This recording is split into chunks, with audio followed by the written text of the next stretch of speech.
Hi. Okay, so update on mom. We've had a couple rough days. Um, Physical therapy and occupational therapy is going okay. She is cooperating and trying her best. Um,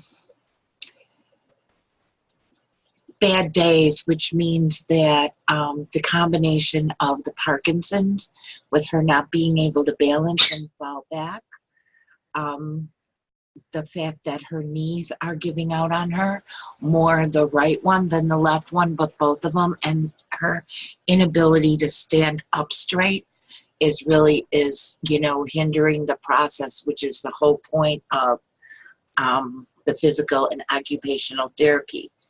Up till now, the physical therapist has not really seen her have a bad day. For whatever reason, she's doing pretty well. Yesterday, she got up, my mom got up, and I had a terrible time getting her on and off the commode. But then she got up later in the morning and she got up fine and transferred fine. And I was like, well, let's get you downstairs then instead of laying in the bed. And so,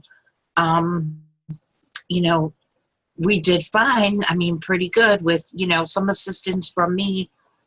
But then we got down the chairlift and I couldn't get her out of the chairlift. She couldn't stand up. And it probably took me 7 tries to get her to stand up, just at 1.5 minutes, get her to stand up on the walker, hold on to the railing so I could push, get the chairlift up to put the wheelchair behind her. Woo, it was rough. I was about to call 911. But I hesitate to do that because they ask way too many questions. And that makes me nervous for a number of reasons. So by the time we got all that done and her pills and her breakfast, physical therapy came, and my mom wasn't doing well.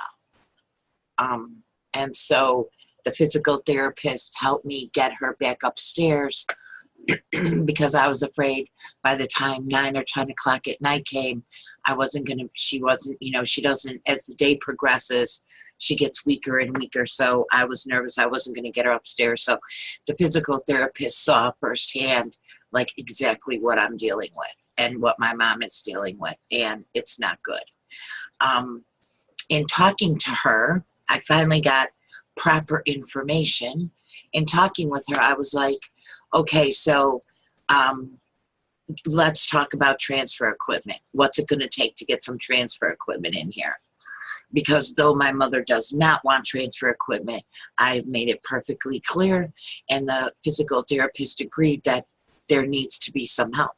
However, it won't be prescribed until my mother can no longer stand up. My mother can no longer stand on her feet, that she is completely bedbound. I'm like, really? Because, I mean, she can get, I can lift her out of the bed, but she can't stand up. She falls right back down. So isn't that pretty much bedbound? But I guess not. Until she can't sit up, really? No hospital bed where I can lift her and put her down so I can change her. Nope, none of that. Not until she's completely bedbound. I'm like, what is the definition of completely bedbound then? Until she can't sit up on her own. She can't sit up on her own unless I pull her up. She ain't getting up. Okay? Until she can't get her legs out of bed. I have to push her legs out of bed. She witnessed that. Well, she can kind of. Really? Until she can no longer absolutely not stand up. Well, stand up on her own or stand up with help. Doesn't matter. She still can stand up. Even though she can't stay standing up, doesn't matter. She can still stand up. The double talk is enough to make me run out of here screaming. I mean, it just makes no sense. She's like, of course, if you want to pay. Well, one of those lifts is a couple $1,000. Sure, I'll just order one right now. Medicare won't pay unless it's prescribed. And if I get it ahead of the prescription and pay for it, we won't get reimbursed when the prescription is necessary. So it's, you know, I don't, you know, I don't know what to, I mean, it's just, it's a never ending freaking battle to, number one, get the proper information, number two, get the correct answers, number three, get any kind of help in here. Unless you're willing, you know, to pay. And then, you know, on top of it, I had 2 people come in this week and neither one of them showed up again. No phone call, no, I don't, you know, no F you, no, nothing, just came, spent a few hours, said, you know, okay, well, whatever, and left. So I think what I'm going to do is I'm going to hire a cleaning crew or a cleaning company to just come in and help me with the cleaning, because I can never seem to get to it. I get to it halfway.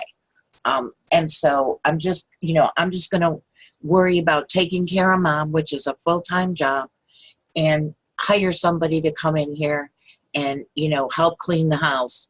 And then that'll take some of the pressure out, because between all the laundry, which is constant all day, every day, you know, the bedpans, the bed sheets, the rugs on the floor that she pees on constantly, you know, and, you know, not saying anything bad. I don't mean anything bad about that. It's just, you know, the age, you know, whatever, you know, by the time I take care of her, get her settled, you know, get a load of laundry in, take care of the dogs, take care of the bird, she's calling me again for something. You know, I have to go to the bathroom again. I need this, I need that. You know, so I never actually, you know, are you going to vacuum? I vacuum one little part of the living room. Donna, I need to go to the bathroom again. Then it's another half an hour getting her in and out of the, you know. So I just never really seemed to accomplish anything. Anyway, so there we go. It ain't easy. It ain't easy getting old. It ain't easy taking care of the elderly. That's about all I got for today. So y'all take care. Be nice to yourselves.